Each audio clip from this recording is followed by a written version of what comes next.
Hola,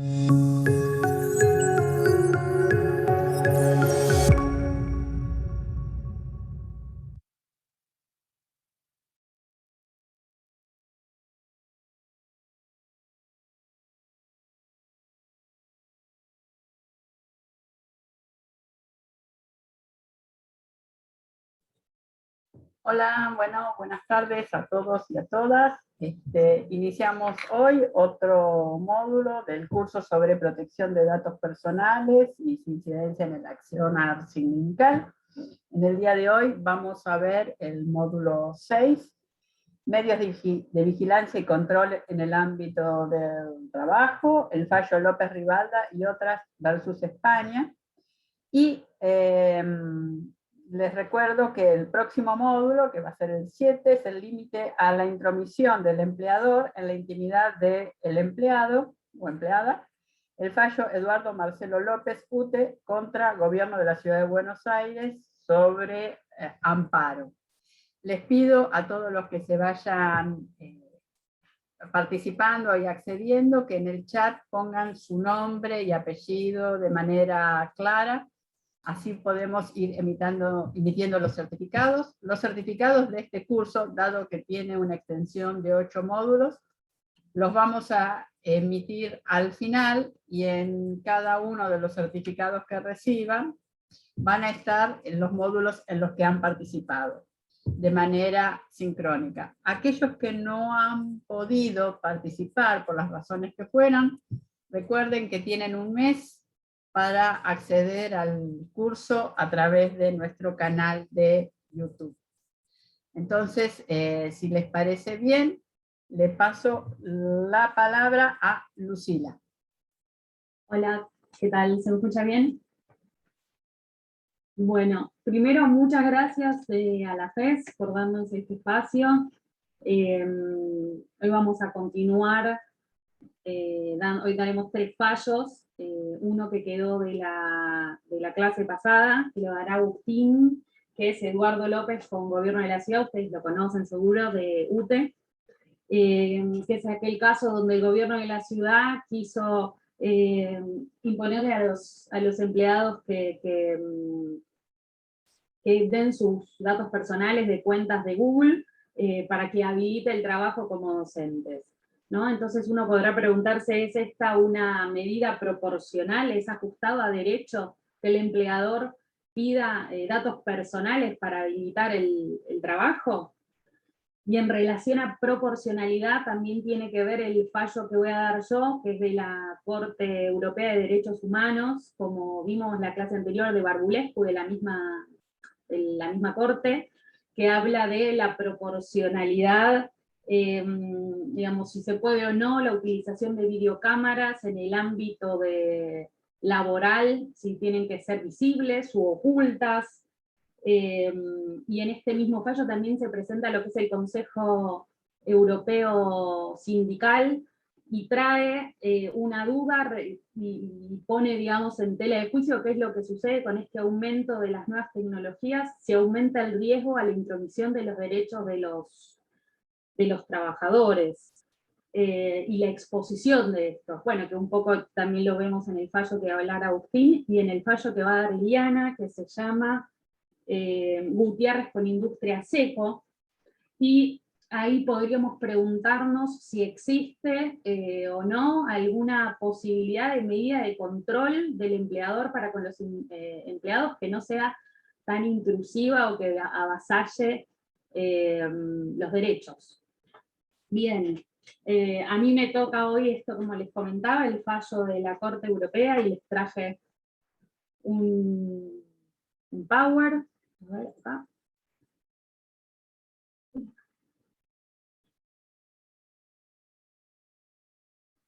Bien, ¿se ve bien? Bien, gracias. Ahí está. Voy a mirar acá, así no los molesto con mi imagen. Bueno, este caso, como el anterior, vamos a ver los hechos de la causa, que dijo primero la justicia española, que dijo la Corte Europea de Derechos Humanos, y por supuesto siempre hay una disidencia que la traje porque es muy interesante y tiene nexo con lo que veíamos la clase pasada de Barbulescu. Bien. Los hechos. Los hechos eran, digamos, las empleadas trabajaban como cajeras en una empresa familiar que era dueña de una cadena de supermercados. En febrero del 2009, el empleador encuentra que hay irregularidades entre la existencia, digamos, de lo que viene el inventario y la venta de caja diaria. Entonces, diferencias de mucho dinero, ¿no? Empezaron siendo 7.700 euros y terminaron siendo 24.600 euros diarios. Bien, entonces con el fin de investigar, el empleador instaló cámaras de videovigilancia. Algunas eran visibles y otras eran ocultas. Respecto de las visibles, decían para, digamos, la explicación que dieron fue como para grabar en caso de robos de clientes, las ubicaron a la entrada y a la salida del supermercado. Las que eran ocultas era para grabar y controlar posibles robos por parte de las empleadas, y se colocaron enfocando las cajas registradoras, cubriendo la zona posterior a la caja. Se hace como referencia a dónde apuntaba la cámara, porque puede no entenderse, y esto va a estar también en vilo dentro de las consideraciones del tribunal, si era un lugar de privacidad absoluta o si era una cuestión de control de lo que hacían en el trabajo. Bien, a fines de junio, 5 trabajadoras digamos, que habían sido sospechosas, fueron convocadas a una reunión de forma individual, y en dicha reunión las demandantes admitieron su participación en los robos en presencia de una representante sindical y de una representante legal de la empresa. Aquí, ojo, después vamos a hacer algún análisis, porque fue también en presencia sindical, y acá a ver por ahí a ustedes les interese esta cuestión. Bien, se dividieron en 2 grupos de despedidas, las primeras A y B. El grupo A, que es la primera y la segunda, que se despidieron por motivos disciplinarios, porque fueron grabadas ayudando a otros trabajadores y clientes a robar productos, o así como a ellas mismas.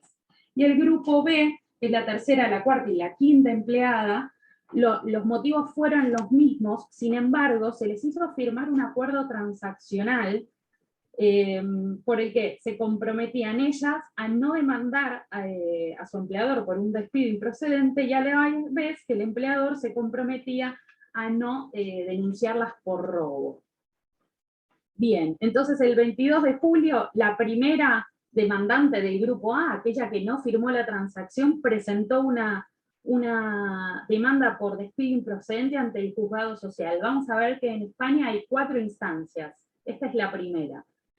El mismo día, digamos, todas las integrantes del grupo B que habían firmado el acuerdo transaccional y la segunda que no había firmado el acuerdo, también presentaron por separado otra demanda.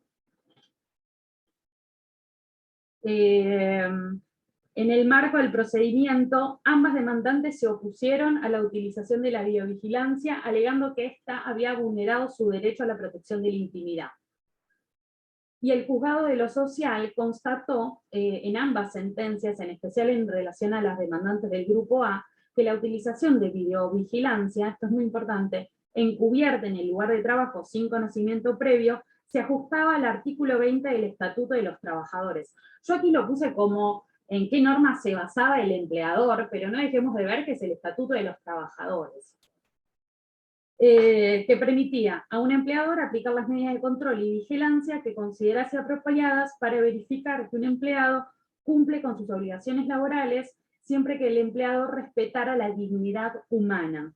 ¿No? Entonces, el juzgado de lo social, a la vista de las pruebas que disponía, consideró que el empleador tenía motivos suficientes para concluir que la conducta de las demandantes resultaba como una transgresión a la buena fe y un abuso de confianza. Bien, aquí las resoluciones. Bueno, como les adelantaba, el juzgado en las sentencias contra las demandantes declaró ambos despidos procedentes. La principal prueba de sus despidos fueron las grabaciones de la videovigilancia encubierta, Sin embargo, también dijo, también estaban las declaraciones testimoniales de las compañeras de trabajo que habían sido despedidas por su implicación en los robos, es decir, de todas las otras compañeras que también estaban en los juicios. Así también como el gerente de la tienda, de la representante sindical y de la representante legal. Bien, luego fueron después a los otros fueros de alzada que tenían, que era el Tribunal Superior de Justicia, que ratifica ambas sentencias de primera instancia, y después intentan ir a la Cámara de Casación, que de primera la declara inadmisible, y luego intentan ir al Tribunal Constitucional por acción de amparo, y también las declara inadmisibles. Entonces ya no le quedaban más instancias para utilizar en el país de España, digamos, en su país. Y antes de ver el fallo de la Convención Europea de Derechos Humanos, podríamos preguntarnos cuál es el rol que cumplió el representante sindical. Si estuvo bien que permitiera que las trabajadoras accedan a firmar ese acuerdo transaccional, como le dicen. Desde mi punto de vista, y analizándolo desde el derecho argentino, el objeto de ese acuerdo es nulo, y fue totalmente perjudicial para las empleadas. ¿Por qué? Porque el empleador no está facultado a renunciar a la justicia penal porque es de orden público. El orden público es aquel derecho que mínimo irrenunciable, porque hace a proteger a la vida de la comunidad. Y además no solo eso, firmaron reconociendo un delito, que además otorgaba al empleador a no presentar las grabaciones de las cámaras de videovigilancia, que si bien los tribunales españoles le dieron la derecha al empleador, sin duda facilitaron la prueba. Entonces, atención al rol aquí de los sindicatos. Bien, la Corte Europea de Derechos Humanos admite, ahora sí, al grupo A y B, como en conjunto de las 5 peticionantes, y aquí les marco como la clase pasada, ¿no? Que las empleadas realizan el reclamo ante la Corte, contra el gobierno español, por ser quien firmó el convenio en la Unión Europea, digamos.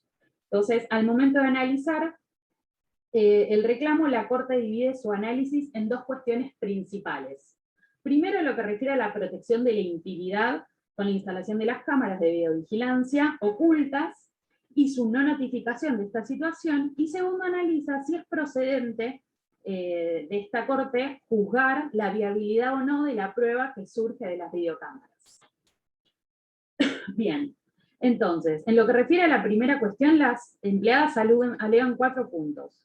Que la videovigilancia encubierta en su lugar de trabajo había inferido gravemente en su derecho a la intimidad, incluso en el ámbito de relaciones personales, que les había grabado un video en su lugar de trabajo sin que su empleador les hubiera avisado previamente, tal como exigía la legislación nacional vigente en aquel momento, la de protección de datos personales. Y también sostuvieron que la videovigilancia encubierta no había sido limitada en el tiempo, dado que se mantuvo con carácter permanente. Entonces aquí también, como decíamos al principio, la proporcionalidad de la medida. Bien, las demandantes alegaron que la utilización de las grabaciones en video como prueba en los procedimientos seguidos ante los tribunales nacionales había interferido gravemente en su derecho a la intimidad. Digamos, como que fue doblemente grave. Bien, ¿qué es lo que dice el gobierno en su defensa? Primero, que fue instalado por un privado, lo cual no puede atribuirse ningún daño realizado al Estado. Segundo, que el empleador informó a las trabajadoras, pero reconoció que los trabajadores no fueron informadas sobre las que estaban ocultas. Y que tampoco les habían informado sobre, digamos, la obligación que tenía de lo que decía la Ley de Datos Personales. Bien, finalmente el gobierno también señaló que la legislación vigente en ese momento ofrecía a cualquier ciudadano la posibilidad de denunciar ante la Agencia de Protección de Datos el uso de videovigilancia encubierta, con lo cual podrían haber obtenido alguna sanción administrativa para con la empresa.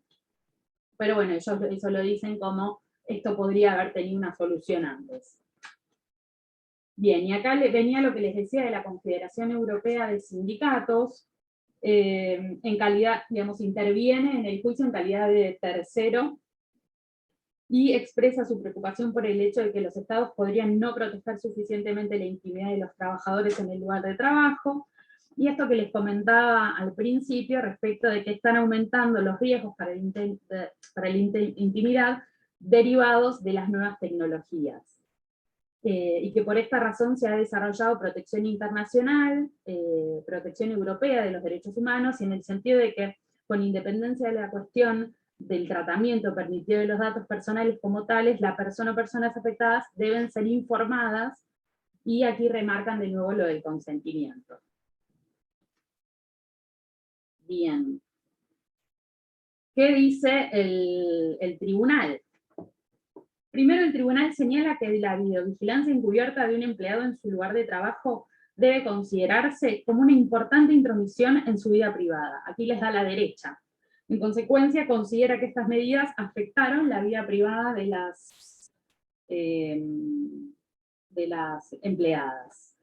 Luego que el tribunal señala además que la legislación vigente en el momento de los hechos contenía disposiciones específicas en materia de protección de datos, con la cual las demandantes tenían derecho a ser previamente informadas de modo, y acá la ley determina, de modo expreso, preciso e inequívoco, de que sus datos estaban siendo tratados, y consecuentemente enumera los derechos que nosotros hemos visto en clases anteriores, como la finalidad que se le van a dar a los datos, las consecuencias de la obtención de los datos, la posibilidad de ejercer los derechos de acceso, de rectificación, cancelación, oposición, y tener la información del responsable de ese tratamiento. Bien, el tribunal, y aquí también le da la derecha a las empleadas, a diferencia de la justicia española, dice que no ve la proporcionalidad de las medidas adoptadas por el empresario con la legítima finalidad de defender sus intereses respecto a sus derechos patrimoniales. Bien, y que la videovigilancia tuvo lugar durante un periodo prolongado, entonces que tampoco cumplió con la obligación de informar previa de manera explícita, precisa y inequívoca.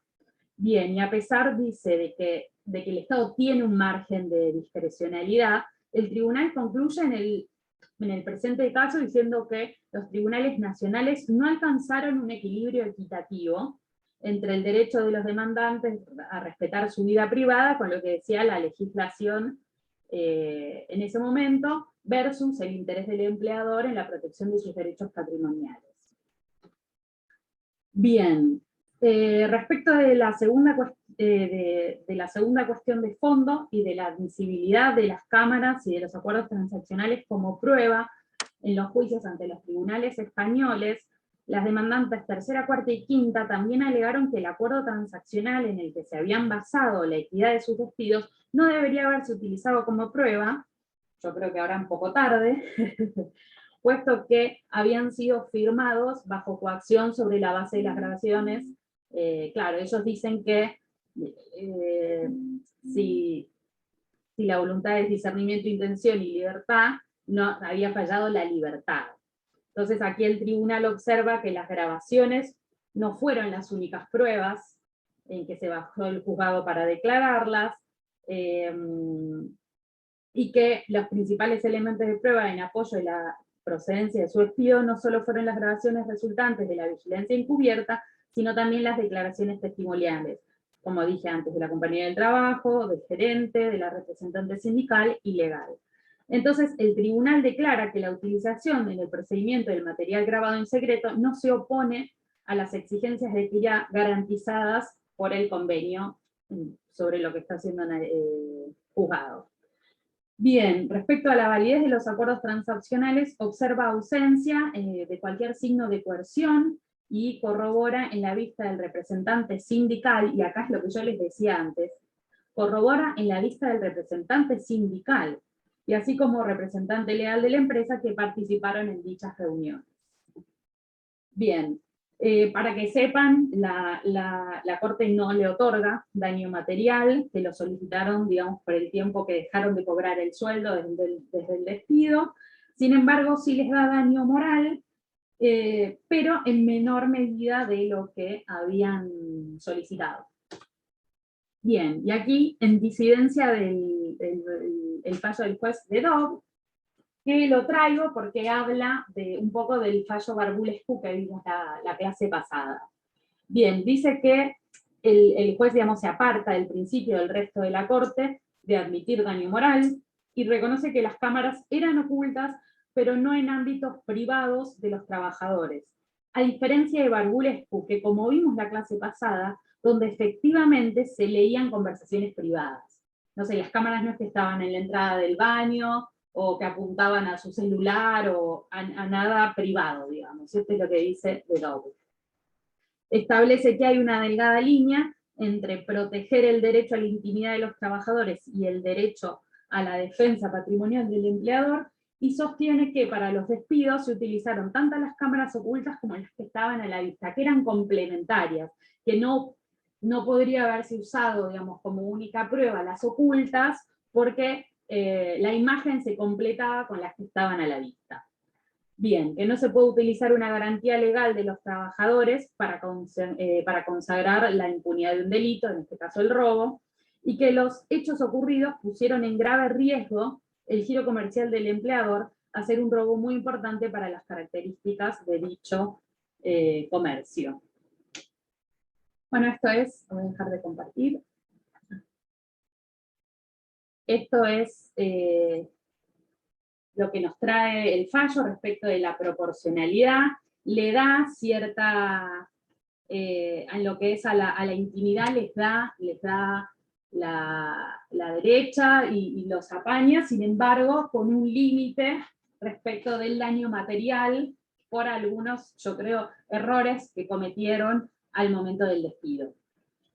Sin embargo, bueno, es interesante ver cómo fallan afuera en la Unión Europea, porque para nosotros siempre es como un norte a donde miramos respecto de las cuestiones legales, y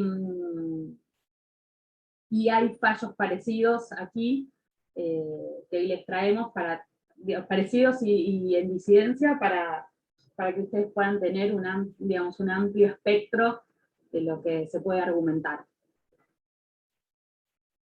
Gracias, Lucila. Solamente un comentario. Tenemos compañeros del Sindicato de Municipales, de Fundaluz, del Sindicato de Luz y Fuerza, de la Universidad Nacional del Noreste, me imagino, que debe ser UNE y de ATE. Y territorialmente, bueno, hay gente que está en La Plata, en Mendoza y en Corrientes. Les recuerdo a los que fueron surgiendo, iniciada la charla, que por favor se inscriban con su nombre en el chat. Y acá tenemos una preguntita que nos hace Juan Manuel. ¿Qué hubiese pasado si la única prueba eran las cámaras ocultas? Bien, yo creo que si la única prueba eran las cámaras ocultas, no hubiera sido tan fácil para el empleador demostrarlo. Si bien para el grupo B, donde ellas firmaron este acuerdo transaccional, de alguna manera no hacían falta las cámaras, de no haber estado ese acuerdo y de solo tener las cámaras ocultas, hubiera sido más difícil que puedan probar que era un despido con causa. Porque aquí también este es el punto, que es un despido con causa, que no las han indemnizado. Y, sin embargo, lo que consiguieron en el tribunal, en la Corte Europea, tampoco era tanto dinero. En total terminaron dándole 4.000 euros, que si bien es un montón, ellas reclamaban muchísimo más, era una expectativa mucho más amplia. Bueno, no sé si respondí, Juan Manuel, tu pregunta. Ok. Dice que ok.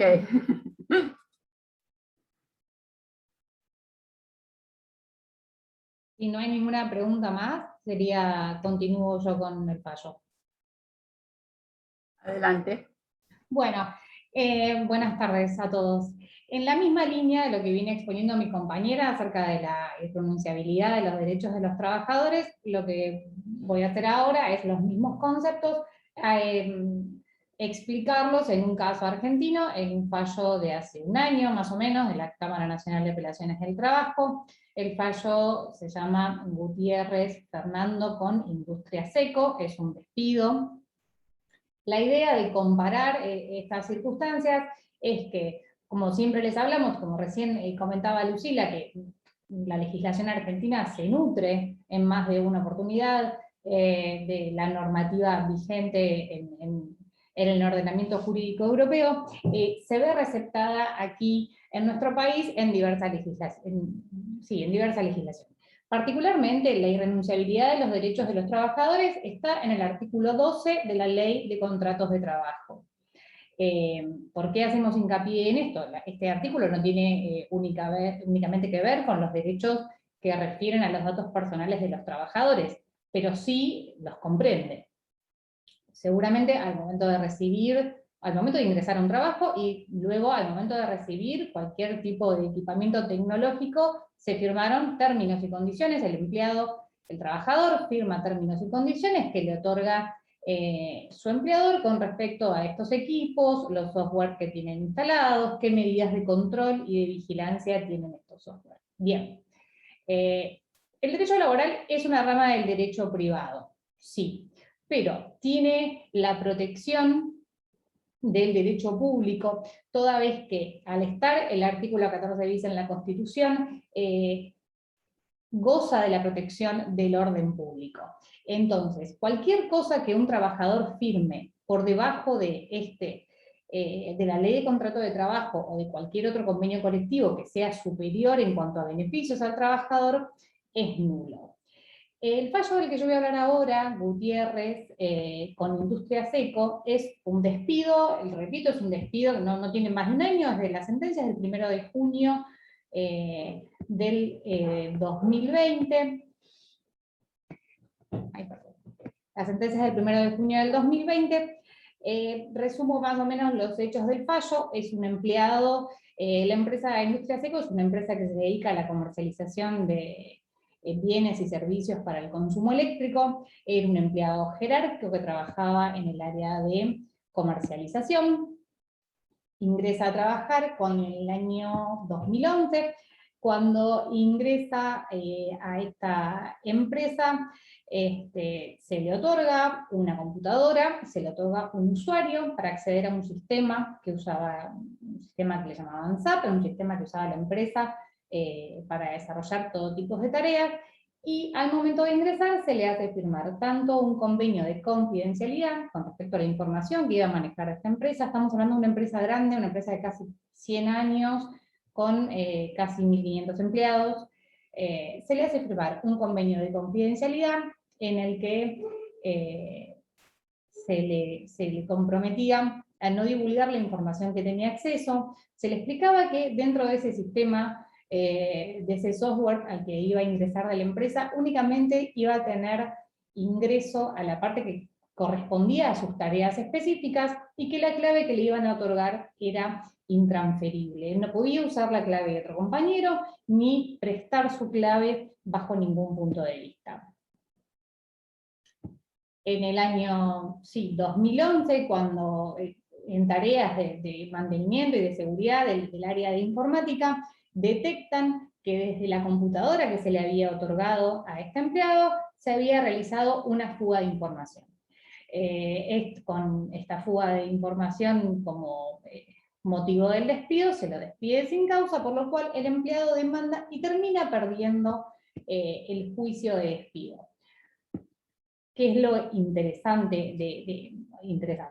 ¿Qué es a dónde es a lo que nosotros apuntamos con respecto a este despido? ¿Por qué este empleado pierde el despido y se considera despedido con causa? ¿Por qué se le tiene por válida a la empresa la acreditación de una causa suficiente como para despedir al empleado? Porque al momento de ingresar, los términos y condiciones y el convenio de confidencialidad que el actor firmó no avasallaban ninguno de sus derechos que tenían que ver con su intimidad y demás. Si bien la prueba fue bastante reñida y demás, tanto el convenio de confidencialidad como los términos y condiciones con respecto a la computadora y al software que iba a utilizar contenían lo que la legislación argentina pedía, ¿sí? Su usuario no lo identificaba per se, él no estaba individualizado, la contraseña con la cual accedía a ese sistema tampoco lo individualizaba, y a su vez, en esa documentación que le hicieron firmar, sí individualizaban a las personas que iban a tener acceso a sus datos. Cuando acompañan en la prueba este deber de confidencialidad que le hacen firmar, la empresa demuestra que al momento de otorgarle este usuario y esta clave, aparte de avisarle de que era intransferible, de que la información que iba a manejar era sensible y demás, le avisan que en este caso, en particular de la empresa, era el gerente general quien iba a tener acceso a esa información, el gerente comercial, que era su jefe directo, y la persona que estaba encargada del área de seguridad informática en la empresa.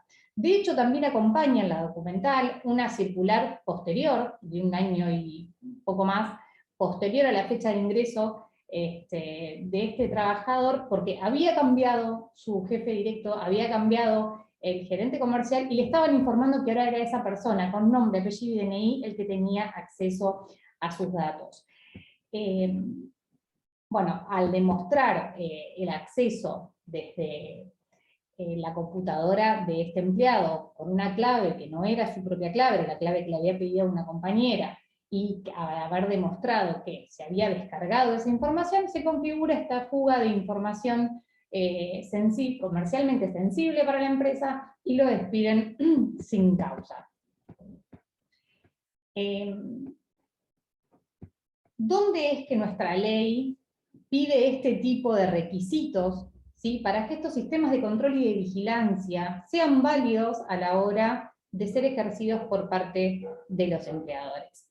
Primero, la Ley de Protección de Datos Personales, ¿sí? Cuando habla del registro de base de datos, que no habla únicamente del registro de base de datos únicamente con datos de trabajadores, habla del registro de todo tipo de base de datos, ya sea públicas o privadas, pero quedan comprendidas las bases de datos que tienen datos de trabajadores. Otro documento, y refiero nuevamente a lo que hablaba mi compañera con respecto a la Corte Europea, el repertorio de recomendaciones prácticas de la OIT hace muchísimo hincapié a la importancia de que el trabajador puede individualizar qué persona trata sus datos. No solamente de que sus propios datos estén cubiertos y no se avasalle la integridad, sino de que el trabajador sepa quién está tratando sus datos. Y también les recuerdo, la Ley de Protección de Datos Personales es una ley argentina vigente, el repertorio de recomendaciones no es vinculante, pero como les comentábamos la otra vez, por el artículo 75, inciso 22 y inciso 23 de la Constitución, es fuente de derecho argentino. Sin ir más lejos, en el fallo de la clase anterior, que también me tocó dar a mí, Pogorowski con Chávez, en los fundamentos el juez cita el repertorio de recomendaciones, así que es válido. Y también en otro lugar donde nuestra legislación pide este tipo de requisitos, que insisto, logra acreditar la empresa en este juicio, es la Ley de Teletrabajo, cuando habla del registro de estos software de control y de vigilancia que se instalan en los dispositivos que se le entregan a los trabajadores. En el artículo de la Ley de Teletrabajo, en el artículo 15, en el 18, y en la reglamentación de ambos, porque, bueno, no sé si sería el término adecuado por suerte, pero son los que están, uno de los pocos artículos que están reglamentados en la Ley de Teletrabajo son estos dos. Habla de que los registros de estos software de control y de vigilancia deben tener un responsable directo. Debe haber una persona física, no puede ser una persona jurídica, no puede ser una persona, no puede ser un SA, no puede ser una SRL, una persona física con nombre, apellido y DNI que se tiene que hacer responsable por estos sistemas de control que se le instalan a los trabajadores. Hoy en día, en el marco de la pandemia, en el marco de lo que se ha desarrollado el teletrabajo, se le instalan directamente en la casa, porque saben que esos software van a estar en computadoras que mayormente el empleado va a utilizar desde su casa. ¿Qué es lo realmente importante para nosotros? Bueno, aparte de lo que comentaba, ¿cuál es otro de los puntos que realmente es importante para el trabajador? Se pueden firmar términos y condiciones, se pueden firmar convenios de confidencialidad que no afecten la intimidad del trabajador. Si bien, como les comentaba hace un rato, cualquier cosa que hayan hecho firmar, porque uno no tiene muchas opciones cuando como trabajador le dan para firmar estos convenios, estos términos y condiciones, la verdad que uno sabe que los tiene que firmar sí o sí. Ya, como les comentaba hace un rato, de esto estar por debajo de los derechos del trabajador es nulo, es inoponible al trabajador, no tiene validez alguna en ninguna instancia judicial. Al margen de eso, de haber la buena voluntad de parte de ambas partes, se pueden firmar términos y condiciones que no avasallen la intimidad del trabajador, y prueba de eso es este caso. Este empleado no estaba geolocalizado. La persona que detecta esta irregularidad en el sistema cuando está haciendo sus tareas de seguridad sobre los datos sensiblemente comerciales que se manejaban en este sistema, y detecta hasta que estos archivos a los que se había accedido habían sido descargados, en ningún momento contó con la geolocalización del trabajador, porque no es necesario. Entonces, lo que tenemos que tener presente es que el respeto a la intimidad, el respeto al derecho a la intimidad del trabajador, no tiene por qué colisionar con la facultad de administrar y de organizar que la ley de contrato de teletrabajo le otorga al empleador en los artículos 64, 65 y 66. No tiene por qué colisionar una cosa con la otra, eso no es verdad. Puede haber un sistema de control y de vigilancia, al cual seguramente la severidad que tenga va a variar de acuerdo a la tarea que desempeñe, a la naturaleza de la tarea laboral a desempeñar. Seguramente algunos sean más laxos, otros no, pero no tienen, o sea, pueden convivir, no tienen por qué avasallar los derechos de los trabajadores.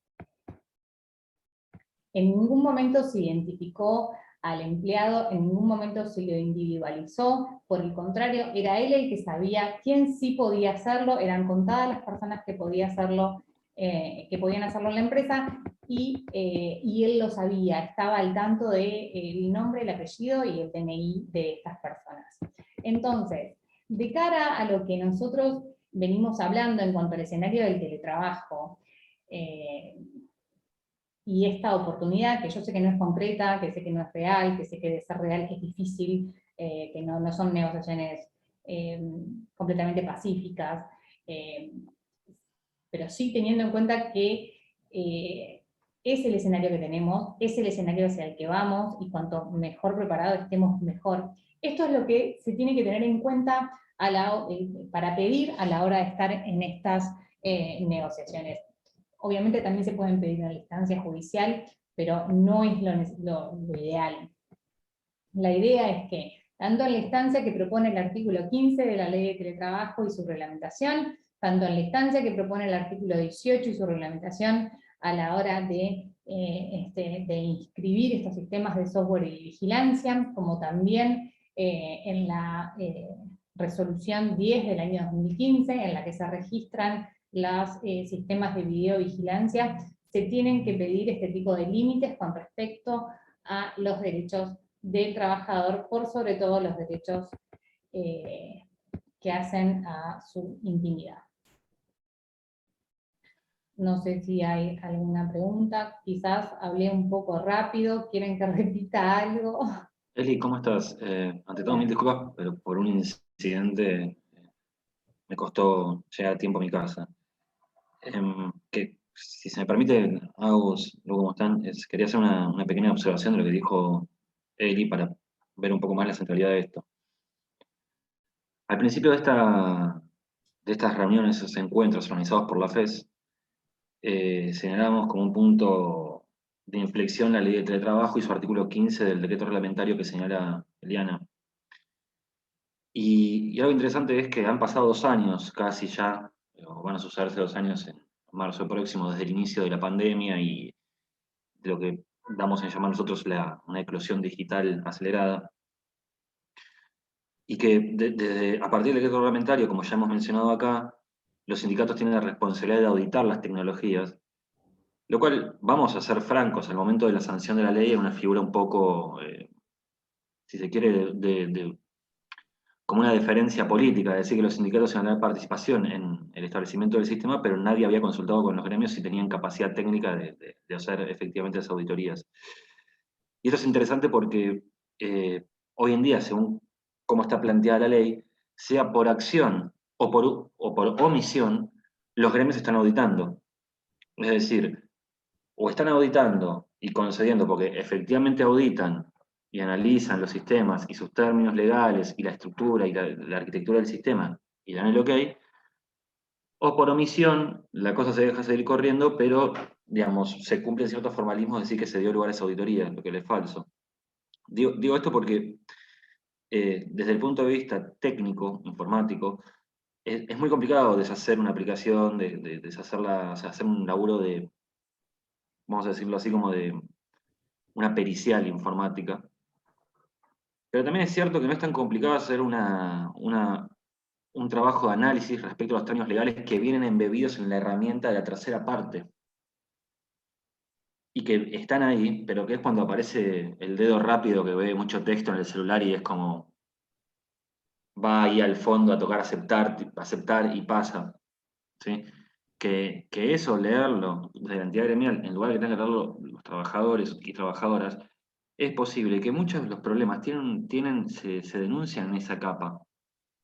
Parece de locos esto, pero nadie lee los términos de las aplicaciones que contrata el empleador. Muchas veces es lo que está diciendo Eliana, de que terminamos aceptando condiciones que después tornan inoponibles ciertas defensas.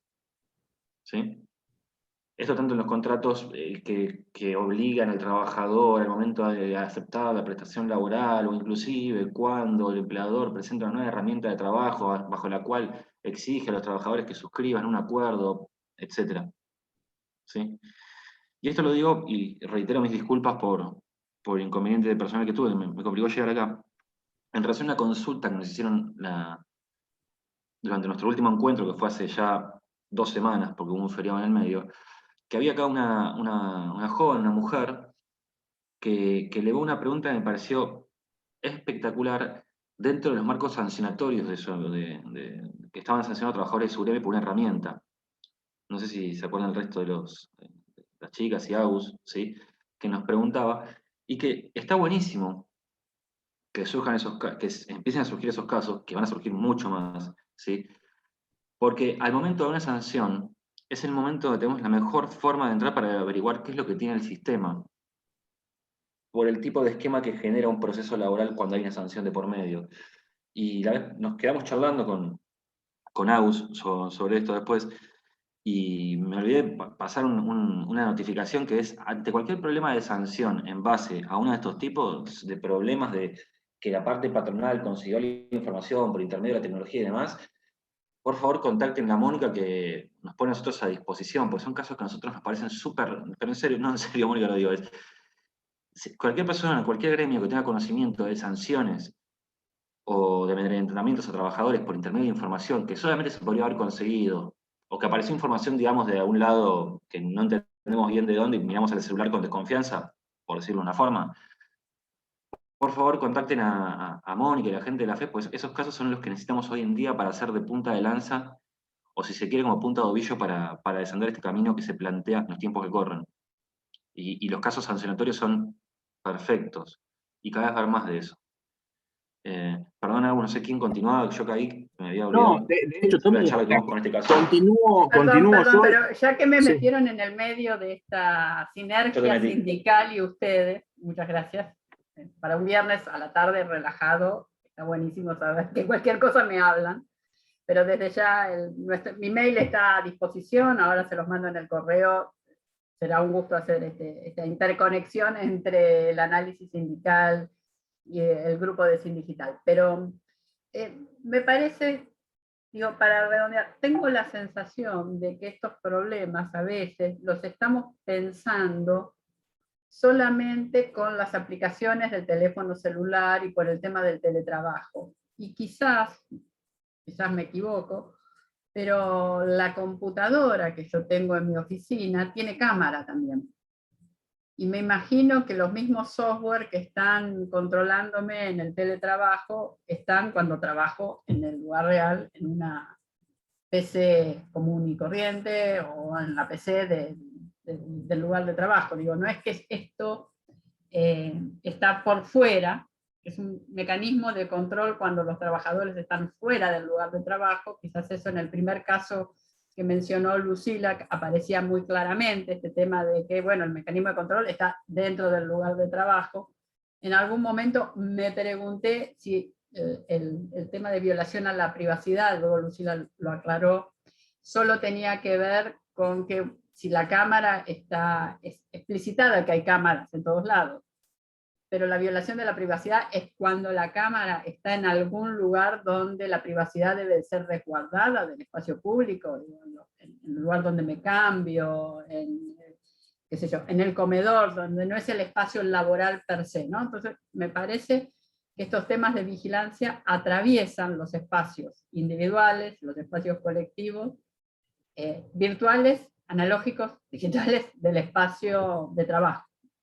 Me dio esa sensación, no estoy muy equivocada, perdón. Justamente la regulación 10 del 2015, que habla del registro de las cámaras de videovigilancia, lo que intenta es que en el afán de prever una situación en teoría delictiva o de control y demás, los empleadores no se excedan en qué lugares dentro de su establecimiento pueden instalar este tipo de cámaras. A priori no hay ningún, o sea, hay lugares que están prohibidos, sí, claramente, pero el resto de los lugares, el empleador lo que tiene que hacer para poder registrar estas cámaras de videovigilancia, da un detalle de cuáles va a instalar y demás, es justificar el porqué de esta instalación. Y eso es algo que ha pasado mucho y que han hecho retirar muchas cámaras en los bancos. ¿Por qué? No es lo mismo justificar una cámara de videovigilancia que está en una caja, ¿sí?, filmando una transacción económica entre un dependiente del banco y un cliente del banco, que esa misma cámara instalada en el comedor del banco, controlando cuánto tiempo tarda el empleado en almorzar. Los límites no comprenden únicamente a la ley de teletrabajo, sí lo que no hay es una nominación taxativa de qué lugares sí y qué lugares no. Sí lo que se intenta con este registro, en el caso particular hablo, ¿no?, de las cámaras de videovigilancia, es hacer de filtro. Es bueno, a ver, ¿por qué en este lugar? ¿Con qué base? ¿Qué razonabilidad? Lo que hablaba Lucila de la razonabilidad, ¿qué razonabilidad tiene y cuál no? Pero no hay una lista detallada de en qué lugares sí y en qué lugares no. Yo sumo una cosa más, Eli, si te parece, perdón, Agus, una cosa corta es, han habido, esto fue hace unos años, pero existen, a ver, muchas personas trabajan con redes privadas, VPNs, redes privadas virtuales, ¿sí? Es decir, que uno se conecta a una red que depende de la parte empleadora, y esto en el teletrabajo se popularizó mucho más. O quizás es común en ciertos puestos de trabajo donde hay computadoras que son muy chiquitas, que parecen como un cable módem, pero que te das cuenta que no tienen disco rígido propio y que no tienen, o sea, no tienen lo que es una computadora, sino que uno se conecta a una red. Y en esos casos es muy común que ante un problema informático o cualquier situación hay una posibilidad de acceso remoto a la computadora. Por ejemplo, donde yo trabajo existe la posibilidad de acceso remoto por un pedido de asistencia técnica, pero por una cuestión regulada que está taxativa y sobre todo por ciertas cuestiones de información privada que se mueven en el trabajo, antes de que aparezca, antes que la persona pueda tomar control de mi sesión, de mi computadora, o ver lo que es mi escritorio, digamos, virtual, tiene que aparecer un conjunto de alertas que yo tengo que ir autorizando el ingreso. ¿Sí? Esto es bien regulado. Existen empresas que hacen, sobre todo para empresas medianas, que le dicen, ¿querés ver lo que tiene la computadora del trabajador en cualquier momento? Sí, eso existe. Es un producto de mercado hoy en día, eso no es nada muy conspiranoico. Existe eso y no es un gran avance tecnológico decir que puedo ver lo que tiene lo que estás viendo vos en tu computadora, Mónica, por ejemplo, si soy el empleador. Eso existe. Que se puede discutir legalmente, recontra eso. Recontra. Pero técnicamente eso hoy súper existe hace tiempo, no es nada complicado, estamos hablando de un acceso remoto al dispositivo, es súper factible. No, estabas hablando. No, simplemente, o sea, ya creo que me han dado pie suficiente, parece como que tres palabras mágicas de la clase de hoy serían proporcionalidad, derecho a la intimidad, ¿no?, y las sanciones, que bien comentabas antes, ¿no?, que es lo que sufren los trabajadores y las trabajadoras ante muchas situaciones donde pareciera que están intentando ser realmente coaccionados a aceptar ciertos términos y condiciones de uso que le son desfavorables, por llamarlo de una manera sutil. Y creo que este último fallo que vamos a dar es importante conocerlo porque estamos hablando de un caso de éxito, podríamos decir, ¿no? Donde se detectó un perjuicio hacia lo que eran los docentes en el ámbito de la ciudad de Buenos Aires y se presentó una acción de amparo correspondiente que terminó con una resolución favorable. Yo les estoy hablando puntualmente del fallo Eduardo Marcelo López contra el gobierno de la ciudad de Buenos Aires. Este es un fallo que está dictado en el contencioso administrativo y tributario. Es un fallo del año 2016, lo cual es importante porque estamos hablando de un fallo pensado en un contexto distinto al contexto actual, ¿no? O sea, tenemos que tener en cuenta que esta especie de transformación digital que ya se venía dando y tratando dentro de la sociedad se terminó de consolidar mayoritariamente con el comienzo de esta pandemia, ¿no? Entonces, como dije, pensar hoy en este tipo de anomalías sería una cosa, pero pensarlo en el 2016, donde la gran mayoría de nosotros todavía no estaba informatizado, por así decirlo, más allá de que usábamos sistemas informáticos, es realmente muy interesante. Las partes de este fallo son, como bien dije antes, el señor Eduardo Marcelo López, que en ese momento, y no sé si aún seguirá siendo, el secretario general de la Unión de Trabajadores de la Educación, y por otro lado está el gobierno de la Ciudad Autónoma de Buenos Aires. ¿Qué fue lo que ocurrió particularmente acá? Acá se detectó, o sea, se presentó una acción de amparo, porque se detectó que había una obligatoriedad en el uso de un sistema de inscripción online para los docentes en lo que era el ámbito de la Ciudad Autónoma de Buenos Aires. Este sistema de inscripción funcionaba con una cuenta de correo que era provista por el gobierno de la ciudad y que mayoritariamente se utilizaba para lo que eran inscripciones o actualizaciones de cursos o la revisión de ciertos listados que correspondían a lo que es la clasificación docente, ¿no? Y resulta que de golpe y porrazo, como quien diría, de un día para el otro, los usuarios intentaron ingresar al sistema y se encontraron con que tenían una intimación a actualizar la contraseña de la cuenta y que les daban 5 días para poder hacerlo. El sistema, tienen que entender acá que el sistema permitía, de alguna manera, al Ministerio de Educación acceder a ciertos datos de los docentes, ¿no? O sea, me estaban intimando a actualizar una contraseña y a aceptar una herramienta de terceros que le iba a terminar permitiendo acceder a los datos personales de los docentes que estaban registrados en esta plataforma, ¿no? Entonces, no había todo esto una opción, ¿no? O sea, una posibilidad de rechazarlo, porque digamos, no podía continuar el docente si no cambiaba la contraseña. Y si no cambiaba la contraseña, no puedo acceder a la plataforma. Y el perjuicio estaba dado porque si yo no puedo acceder a la plataforma, no podía acceder al sistema. Y si no puedo acceder al sistema, este es el único sistema que estaba habilitado en ese momento para lo que es el desempeño laboral docente dentro del ámbito de la ciudad. Entonces, UTE consideró que había un perjuicio, un gravamen irreparable, y presenta esta acción de amparo que les comento con 2 objetos principales, ¿no? O sea, por un lado, lo que es peticionando la suspensión de la obligación de los docentes de tener que permitir al gobierno de la Ciudad de Buenos Aires que obtenga estos datos que estaban vinculados con su intimidad, y por otro lado, la supresión de los mecanismos a través de los cuales el gobierno podía acceder a lo que eran los perfiles de Google, ¿no? En estos perfiles de Google que les comentaba, uno puede llegar a acceder, por ejemplo, no sé, al listado de personas más cercanas que tiene de Google, o información básica del perfil, administración de contactos, incluso fotos y videos. Entonces, acá se entendió, como bien dijo, y veremos ahora adelante por el tribunal, se estaba entendiendo que se estaban recolectando ciertos datos que eran considerados como sensibles y que estaban violando o vulnerando el derecho a la intimidad de cada uno de los docentes. Más que nada los argumentos eran que los datos recolectados no eran pertinentes para la tarea docente y que eran almacenados por el Ministerio de Educación de la Ciudad de Buenos Aires. Entonces, volvemos un poco al concepto de proporcionalidad, que tanto sonó en esta clase, ¿no?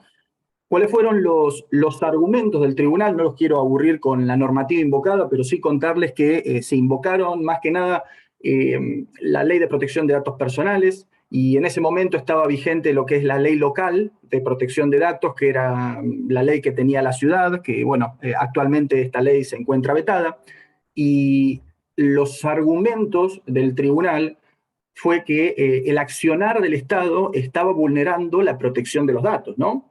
Y más que nada esto por dos razones. Por un lado, porque el gobierno de la ciudad de Buenos Aires estaba pretendiendo acceder a datos que podían ser considerados como datos sensibles, según la normativa vigente, y por otro lado, porque había una finalidad inequívoca de los datos solicitados a los docentes. ¿Qué quiere decir esto? El acceso a los datos solicitados, o sea, los datos que le estaba pidiendo el gobierno de la ciudad a los docentes, era claro que podía llegar a originar un obrar arbitrario, un obrar ilegítimo, porque estoy accediendo a un montón de información que en definitiva no tendría por qué acceder. No corresponde y no es proporcional a la tarea o a la finalidad de la plataforma que yo estoy manejando. Entonces, con este argumento en mente, y aparte teniendo en cuenta lo que les comenté antes, que al ser el único sistema, no había una posibilidad de decir, bueno, yo no quiero ceder mis datos en este sistema, en esta plataforma, puedo utilizar esta otra. No tenían opción. Entonces había un evidente peligro en la demora. Entonces, el tribunal hace lugar a lo solicitado por UTE y le ordena al gobierno de la ciudad de Buenos Aires que garantice que este sistema informático no va a solicitar a los docentes la información que esté vinculada con su intimidad, ni tampoco le va a condicionar su acceso a la misma, ¿no? O sea, no le va a decir a los docentes, che, o aceptás el servicio que te brinda esta empresa de terceros, o no podés acceder más. Entonces, creo que de este fallo tendríamos que llevarnos dos ideas centrales principales. O sea, por un lado tenemos una problemática central que es que el empleador puede obligar a aceptar cláusulas que impliquen el involucramiento de un tercero o que impliquen la cesión de datos a un tercero. En este caso era ni más ni menos que la empresa de Google. Y así como pasa con esta empresa, puede ocurrir con muchísimas otras. Vamos a extrapolarlo, digamos, a cualquier empresa que nos obligue, que nuestro empleador nos obligue y nos diga, vos tenés que aceptar estos términos y condiciones, y ni siquiera hemos sido informados de los mismos, ¿no? Entonces, una problemática central es esta obligación en la aceptación de términos y condiciones, y por otro lado, tener en cuenta, volviendo un poco al concepto de proporcionalidad, que la recolección de datos puede hacerse. O sea, con todo esto que yo les cuento, no tienen que irse con la idea de que no se puede recolectar datos sensibles de ninguna manera. Se pueden recolectar datos sensibles, por supuesto, pero teniendo en cuenta que tienen que existir reglas claras que fijen límites suficientes para lo que es la protección de los datos de los trabajadores y de las trabajadoras. Y además de esto, es muy importante contar con herramientas que sirvan para fortalecer la acción gremial. Un poco lo que comentaba Tomás antes, si ustedes conocen de estos casos, a nosotros nos gusta saber de ellos. Es necesario que los gremios capaciten no solamente a sus decisores, sino también a sus afiliados y afiliadas. Es importante también esto porque va a permitir llevar a ciertas acciones conducentes, como puede ser, por ejemplo, los análisis legales de estos términos y condiciones, que en definitiva siempre vamos a aceptar, y nunca nos ponemos a leer si estamos dando consentimiento para que nuestros datos sean tratados en Rusia, en Europa, en Estados Unidos o en donde fuere. Entonces, con esas dos ideas centrales, me parece, Tommy, que podemos pasar a la conclusión, si te parece. Bueno, perdonen, ¿no? De vuelta, ya que me metieron en el medio de este interfase, como podríamos llamarlo en este momento. Me siento tipo bisagra o interfase en el día de hoy, pero en algún momento nosotros estuvimos viendo este tema de los usos y condiciones cuando yo me bajo un aplicativo de manera personal, qué sé yo, quiero tener WhatsApp o quiero tener, no sé, qué aplicativo cualquiera, que busco en el Google Store, me lo bajo y me dice, bueno, acepta que acceda a sus correos, a sus teléfonos, a su bla, bla, bla, bla, y yo, como leo todo, pero el aplicativo suele decirme, si usted no lo acepta, puede ser que aparezcan fallas en el funcionamiento. Cuando esto se lleva al mundo laboral, esto que parece una coerción como consumidora para tener un producto que funcione bien, en el mundo laboral tiene otras consecuencias. Digo esto porque me parece muy interesante resaltar el pasaje de un lugar como consumidora a trabajadora, y en este último, el lugar que ustedes le están poniendo al sindicato como una lectura preventiva, ¿no? Creo que Diana o Luciana fueron las que dijeron, bueno, estas son las nuevas condiciones y medio ambiente de trabajo que hay que analizar, ¿no? Las condiciones que nos establecen el acceso a nuestros datos. Digo, me parece que había que darle una vueltita, perdonen. Sí, un ejemplo, entiendo perfectamente el ejemplo que daba usted recién con respecto a la circunstancia en la que uno se encuentra como consumidor, ¿sí? Se ve reflejada en esa relación asimétrica de poder que existe en el binomio empleador-trabajador. Y en el caso de los sistemas a los que uno consiente, con los que uno trabaja y demás, esto es trasladado. Y sí, comparto que eso se soluciona capacitando. Porque así como uno se ve obligado, yo lo comentaba recién, uno sabe esos términos y condiciones que le dan a firmar cuando tiene que estos sistemas de control y de vigilancia, sea dentro de las inmediaciones de la empresa, sea fuera y demás, uno sabe que las tiene que firmar. Sí, lo importante es poder capacitar al trabajador de que eso no tiene por qué ser así, de que si es así, tiene un artículo en la ley de contrato de trabajo, que es el artículo 12, que cualquier cosa que haya firmado que viole sus derechos como trabajador lo convierte automáticamente en inválido ante la justicia, y también que entienda que se le pueda explicar al trabajador que no es un derecho adquirido que tiene el empleador por ser quien goza de la organización y de la administración de la actividad laboral. Porque el caso que yo acabo de dar es un claro ejemplo de que se puede hacer conforme a derecho un sistema de control y de vigilancia que resguarde los intereses del trabajador sin avasallar la intimidad de este. Pero insisto, eso es una manera de capacitar. Es necesario capacitar de la misma manera en la que en su momento se capacitó en higiene y seguridad del trabajo. Yo entiendo que esto es parte de la higiene y de la seguridad del trabajo, porque la intimidad es seguridad. Sí, completamente. Algo que dice, perdón, algo que dispara lo que dice Mónica es respecto de el derecho del consumidor y aquella reserva que hacen, no sé, algunos bares o boliches respecto del derecho de admisión y permanencia, o aceptás estas condiciones o te quedás afuera.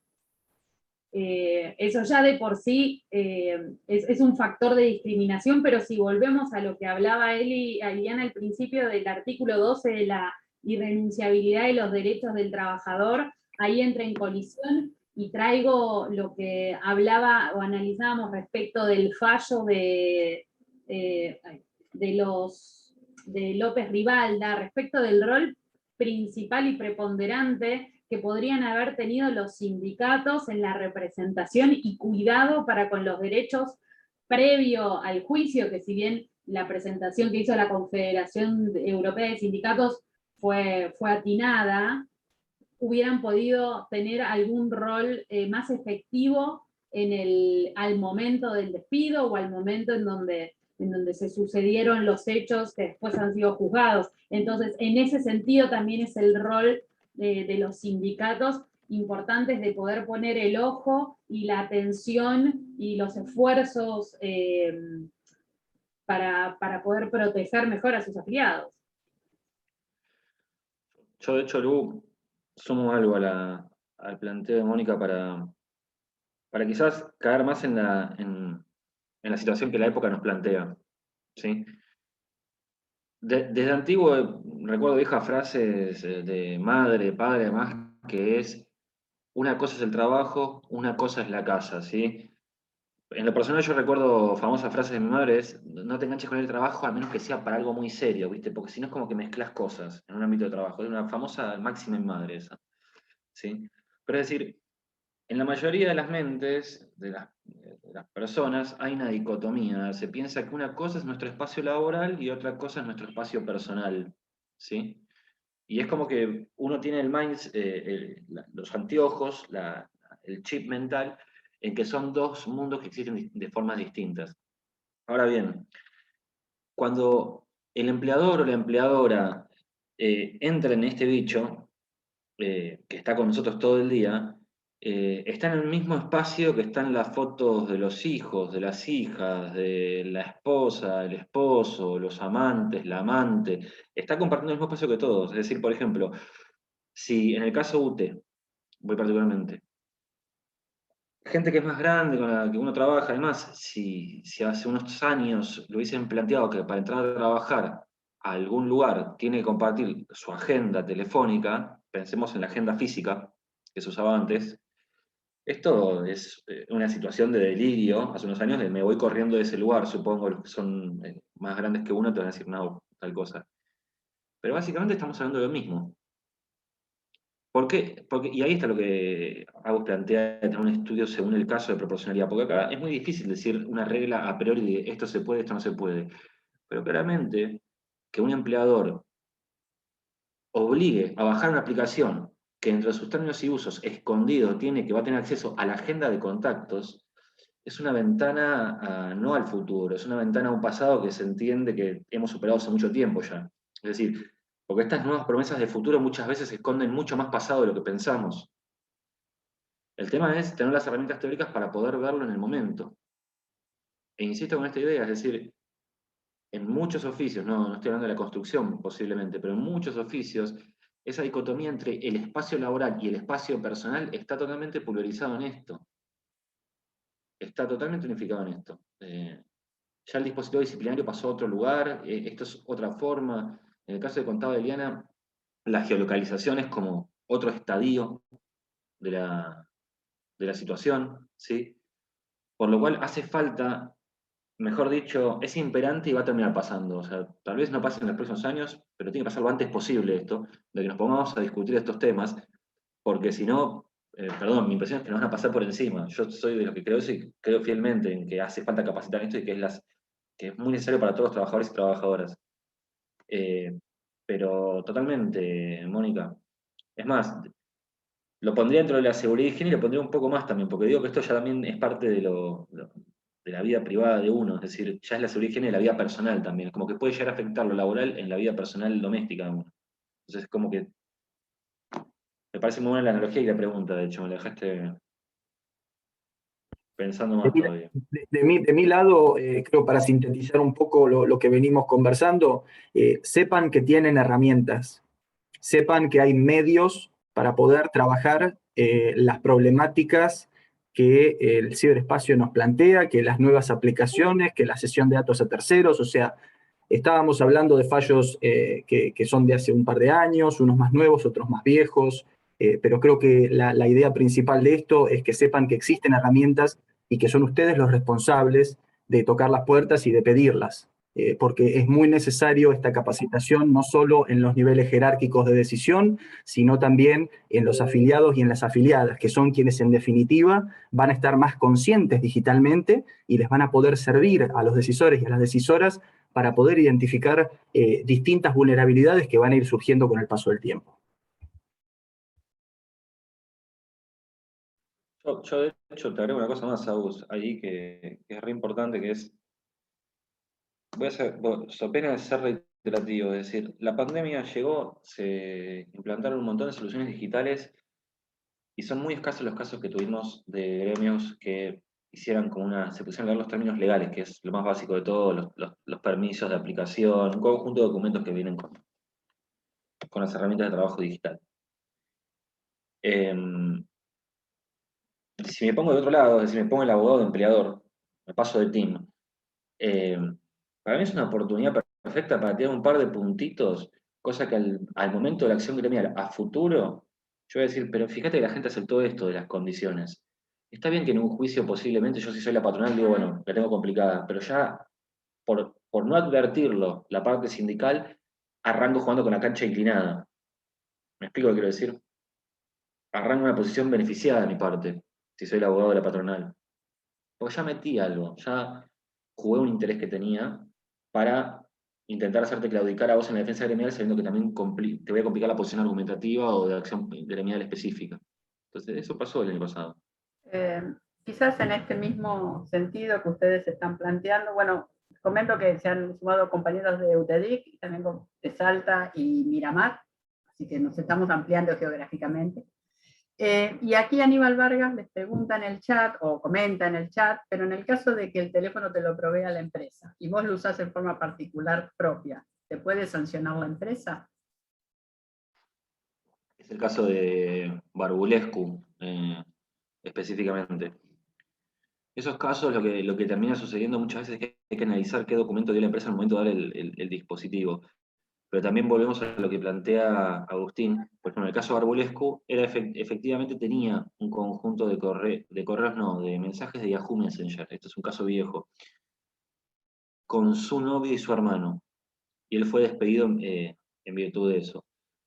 Vale la pena marcar algo. Muchas veces este tipo de casuística, lo que termina indicando, como en los casos de despido discriminatorio, es que estos dispositivos permiten manchar a alguien que ya hubo intención de despedirlo porque tenía algún tipo de actividad sindical, o se intenta encubrir un despido discriminatorio. Muchas veces las tecnologías de vigilancia permiten eso, el encubrimiento de la persecución.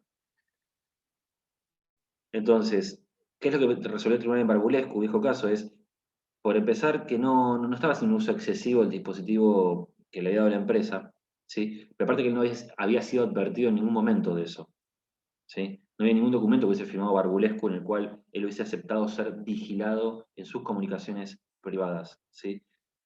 También lo que estableció el Tribunal Europeo es que claramente en el caso específico de este trabajador rumano, ¿sí? La persecución, o mejor dicho, la vigilancia de la totalidad de los mensajes que tenía esta persona era totalmente excesivo, es decir, no se podía justificarle el despido con esto. Para que leer una cosa de la pregunta.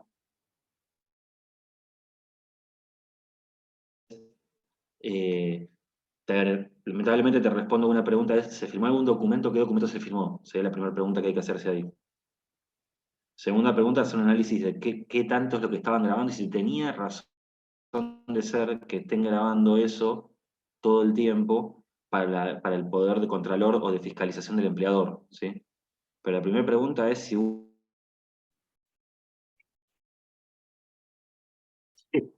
Tommy, creo que no se te escuchó la última parte, quizás, pero voy a reiterar ahí rápidamente que sí, hay que ver si se firmó un documento al momento de la entrega del teléfono, Aníbal, y si se entregó un documento, por ejemplo, un cargo o un términos y condiciones o lo que fuera, habría que ver si está especificado ahí dentro cuáles son los distintos usos que le va a dar los permisos solicitados, cuáles son, digamos, las cuestiones, como bien decía Tomás, si estoy grabando algo, qué estoy grabando y qué tan proporcional es esto que estoy haciendo para la tarea que estoy desempeñando, ¿no? Entonces, primer paso ese, y en el caso de que no haya un documento, ya ahí es una primera señal de alerta definitivamente porque no tenemos reglas claras. Y si no tenemos reglas claras, yo no sé ustedes, pero voy a asumir que de la patronal van a inclinarse, o sea, van a inclinarse al abuso y van a querer pasar por arriba los derechos de los trabajadores y de las trabajadoras. Entonces, bueno, reaccionar un poco a eso y empezar a exigir reglas claras en lo que refiere a esta sesión de dispositivos electrónicos. De hecho, la doctrina, tanto internacional como aquí nacional, considera que lo ideal a la hora de hablar de sanciones es que los medios tecnológicos no sean los únicos medios por los cuales se evaluó la conducta, la que sea, para sancionar al trabajador. ¿Sí? Si voy a sancionar a un empleado porque no rinde con determinadas expectativas de venta, que no sea únicamente cuánto tiempo estuvo en línea en WhatsApp, ¿sí? Que sean más de un medio, no solamente el tecnológico, para no perder la interrelación, ¿sí? El que se tenga en cuenta a la hora de aplicar sanciones. Sí, también tendríamos que ver, digamos, si es que se filtró información, digamos, si en el uso personal era como en Barbulescu un mensaje con la pareja mínimo, o si se filtraba información confidencial de la empresa, ese tipo de cuestiones que hacen a la particularidad de cada caso, para ver si la sanción es ajustada a derecho o si corresponde o no. Me parece que... Perdonen, pero dando una vuelta más de tuerca, solamente porque me divierte el juego de palabras que estamos estableciendo. Es una linda forma de cuestionar el determinismo tecnológico esta, ¿no? Pensar en las condiciones de trabajo, en las condiciones de aceptación. Condiciones no es determinismo. Digo, condiciones, estudiar las condiciones me permite a mí pensar que no es porque tengo el celular, ya autoricé automáticamente a que me vigilen de cualquier forma, que se introduzcan en mis datos personales. ¿No? Me parece que se abrió un campo ahí de reflexión, que ojalá podamos impactar más ampliamente en el movimiento obrero, porque me parece que es el campo también de los nuevos derechos y de las nuevas formas de organización de la representación de estos derechos. Y aprovecho y lo saludo a Fernando de Santa Fe, de Luz y Fuerza y Santa Fe. De hecho, siempre este tipo de consideraciones se tienen en cuenta cuando se habla de empleados que ocupan cargos de administrativos en adelante, y sin embargo no hay ninguna persona que se dedique al transporte que no cuente con una flota de teléfonos celulares que le brinda la empresa, y están siendo geolocalizados con la excusa de vigilar la carga todo el tiempo. Sí, ojalá pueda como ir ampliándose y podamos entender que hoy por hoy este tipo de tecnologías nos atraviesan a todos como personas y también como empleados o en cualquier actividad laboral que desarrollemos. Perdón, una cosa, yo recién seguía hablando y hasta que me di cuenta estaba desconectado. Me di cuenta que estaban todos congelados y dije, no sé si se escuchó algo lo que dije antes, pero le metí un montón. Cuando me di cuenta era, no, estoy recolgado. Levanto lo que dice Mónica en una cuestión que, por lo menos de mi apreciación, esta es personal, no sé si todos coincidimos acá, es medio lo que se está viviendo en los últimos años. Hay como un intento de apaciguamiento o de entorpecimiento de la discusión política muchas veces, y estos comentarios vienen usualmente de los sectores más concentrados o las patronales y demás, que es plantear la inevitabilidad del proceso tecnológico. Es decir, el futuro ya llegó, ¿no? Entonces uno escucha como a veces frases tontas y armadas, prefabricadas, como ¿te imaginás a los telégrafos haciendo un piquete contra la empresa del teléfono? O ese tipo de frases que seguramente muchos han escuchado. Entonces se plantea ahí una idea de ¿qué vamos a discutir? Como si la discusión fuera política contra tecnología, gremialismo contra el avance, ¿sí? Y esa es una posición política que casi caricaturesca, se escucha mucho, por lo general. Entonces uno termina en una situación en la cual la tecnocracia siempre parecía que está de un lado nada más, del lado de las patronales. Siempre termina, la discusión se termina planteando de estas formas. Y es medio un error eso, porque por lo menos, yendo a la pregunta que vos planteás, desde mi visión creo que el peor punto de partida es pensar que lo que determina la práctica es el dispositivo. Es decir, que pensamos que estamos en el derecho laboral del teléfono. No, bueno, es una herramienta que se inscribe en un conjunto de prácticas sociales y culturales muy precedentes en el tiempo, en el cual después la herramienta se suma a la discusión, pero no la finiquita ni a palos. El celular no va a finiquitar las discusiones, no va a ser el final de la historia del derecho laboral. No estamos en los nuevos, o sea, estoy diciendo a Fukushima, digamos. No estamos ante el final de la historia por un dispositivo.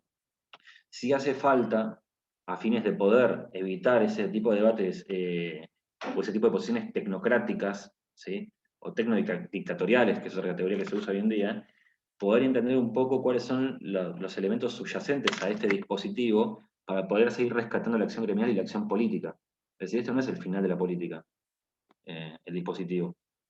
Pero tenés razón en el sentido de que muchas veces se generan así las discusiones, a partir de los dispositivos. Y cuando vemos una trampa de pensar que la discusión es determinada por el dispositivo, ahí los tecnócratas juegan con ventaja, vamos a decir, por expresarlo de una forma. Los tecnosolucionistas, como se les dice hoy en día. Reglas claras y límites claros. Entonces, creo que es un poco la idea para cerrar, ¿no? O sea, creo que es importante que queden claro que esta recolección va a seguir ocurriendo, los dispositivos van a seguir saliendo, los teléfonos van a seguir cambiando, la invasión de la privacidad va a seguir ocurriendo también, pero está en todos nosotros y nosotras poder utilizar las distintas herramientas que tenemos a nuestra disposición, que seguramente muchas veces necesitan mejorarse, necesitaremos readecuar marcos normativos y muchas otras cosas más, Pero bueno, al menos tenemos que tener presente que estamos empezando y como dije antes, que tenemos herramientas para hacerlo. Entonces busquemos esos límites claros, busquemos utilizar estas herramientas a nuestro favor para poder lograr en última instancia, como dije antes, la protección de los derechos de los trabajadores y de las trabajadoras.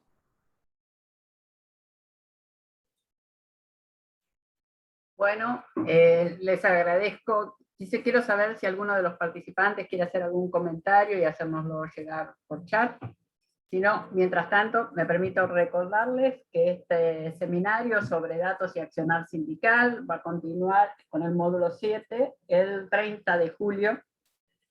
Ahí vamos a ver el límite a la intromisión del empleador en la intimidad del empleado, el fallo de Eduardo Marcelo López. Exactamente, ¿no? Es ese, sí, lo acabo. Sí. Les recuerdo, por otra parte, en esta mezcla entre condiciones y medio ambiente, cómo los nuevos temas de la digitalización están atravesando el mundo del trabajo y fundamentalmente los actores del mundo del trabajo, en especial las organizaciones de representación de trabajadores y trabajadoras.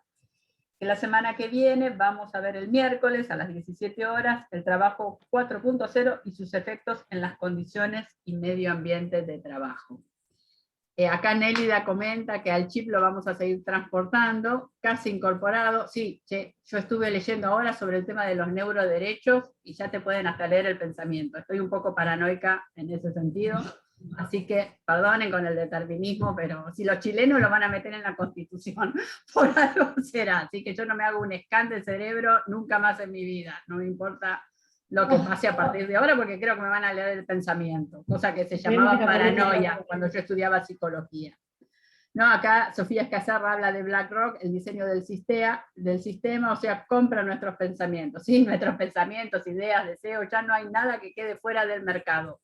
El sueño, pero ni tampoco, por lo visto también van a entrar por ese lado, pero esto que parece como muy Black Mirror o ciencia ficción, la verdad que es una realidad que estamos desafiados a analizar, quizás con todas las herramientas que podemos. Quiero agradecerle nuevamente a la gente de ODIA, de CID Digital, que nos han permitido acercarnos a estos nuevos, viejos conocimientos, de los cuales tenemos que volver a apropiarnos.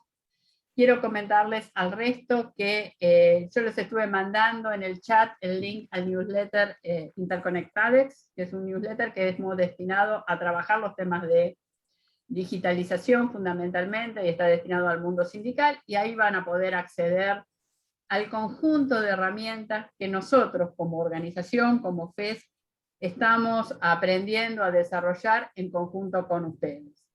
Con los jóvenes profesionales, los no tan jóvenes profesionales, con las organizaciones sindicales y con las organizaciones sociales vinculadas al mundo del trabajo, y donde estamos buscando las nuevas formas de llegar para que se puedan apropiar de este tipo de conocimiento, de este nuevo tipo de conocimiento que no solo afecta a los trabajadores, sino está afectando a las organizaciones de representación de trabajadores y trabajadoras.